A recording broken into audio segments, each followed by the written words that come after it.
gone through the terrifying experience of your pet getting lost? Did you put posters up around the neighbourhood, walk the streets all night calling out your pet's name? Would you consider paying a pet PI to find them? There's a group in Western Sydney tracking down missing dogs using food traps and thermal drones. One rescue's been doing these high-tech searches for a couple of years now. Its founder is Nathan Cabby. Nathan, how did you get into rescuing lost pets with drones? Hi, Chris. Yes, that's right. So we've only recently been able to have some drones involved with our searches. The drones that we currently use were actually purchased by one of the owners that has actually had a long-term missing dog, Enzo. So we don't actually own that drone, but he's been assisting us with ongoing cases as well. So both of Enzo's parents have been really helpful in searching for other pets as well as their own. So that's nice of them to share the drone love. How does a drone help? Correct. Does it get around when the dogs won't let anyone approach them if they're really scared? I'm guessing a drone would help you really zero in on them. Yeah, absolutely. It's more for the denser areas, in the grassy areas where the terrain can be very hard to search. So in some areas where there might be heavy flooding or really dense bush, then the thermal heat of the animal actually comes out quite clearly on the drone. So we're basically able to see where animals are and then coordinate a response based on that information. And have you only used the drone so far to find dogs, missing dogs?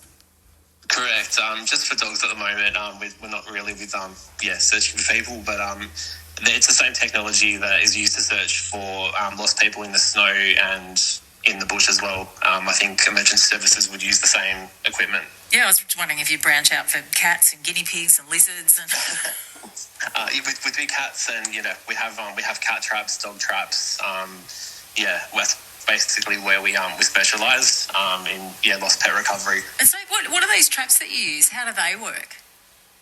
So basically, once we have a confirmed sighting, and we call it confirmed sighting, where we have a photo of an animal or a lost pet that's definitely in a place. Once we have that, and we have basically an idea of where they are, we might put out a food station with some food, and we'll put a camera there to monitor that. And then basically with the traps, we'll put some higher value food like a barbecue chicken, not a whole one, but pieces of it, as well as a couple of other different foods and a scent booster that basically is irresistible for most lost pets, and they will enter the trap. And we've got a few different types. One is a step plate, and then another one is basically a beam where when the animal walks through the beam, the door closes automatically. So it's kind of new technology to Australia. It has been around for probably a couple of years in the US, but it's only recently come to Australia in the last year or so. So have you had any happy reunions that you can tell us about? Yeah, absolutely. We don't always have to use the traps. Sometimes we just provide great advice to owners to be able to recover them. But recently we had a case in Penrith where a Groodle was out for just over a week. The council couldn't catch the dog. No one could get close to the dog. So we deployed it's called a Missy trap, where the animal entered the trap and the door closed behind him. And we're able to secure him within a few days and get him to safety. And does that mean you've put his favourite food in the trap, or is it just something else? Yeah, basically, it was a mixture of barbecue chicken and cabanossi. Geez, I'd come running for that. I know, right? It sounds like a party. But yeah, so with the scent booster, we basically intercepted his roaming pattern, and we're able to get him to stop roaming in a circle and then focus on the food. And then his hunger was able to drive him to get the courage to enter the trap. And this Enzo that you're looking at with the thermal drone, no sign of Enzo yet by the sounds of things. No, that's right. So he was last seen on the 21st of July at BP at Glenfield. There's a truck stop there.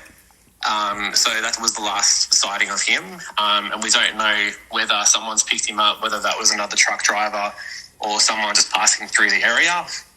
But it's been quite strange that even with a thermal drone, we've had no sightings of him in that area for a number of weeks now. So we're just appealing for the public that if anyone does see him, whether someone's got a new dog that matches his description, to contact us at One Rescue, or just hand him into any vet.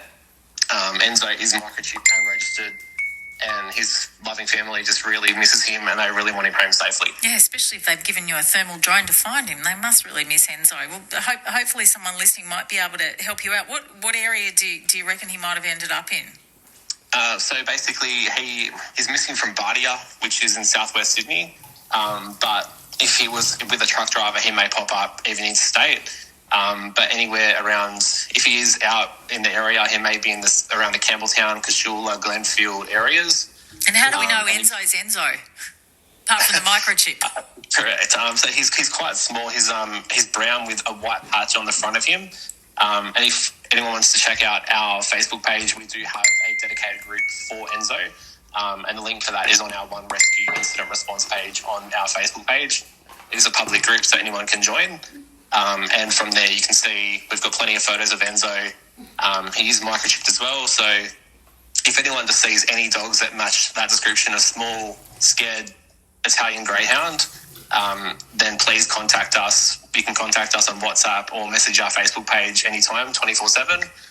It is monitored by our group, and we'll be able to, if we get a sighting of him, we can hopefully put out the trap and a camera and be able to get him home safely. That's all we want. Nathan, thanks very much for joining us. Thank you so much. Nathan Cabby there. Yeah, if you can lend a hand, keep an eye out for Enzo. Very scared little brown greyhound with a white down his front. Just head to One Rescue. They've got a Facebook page. You'll be able to see more pictures of him. You might be able to help his owners find him. Verinda's here with the day in business and finance. Ian, good afternoon.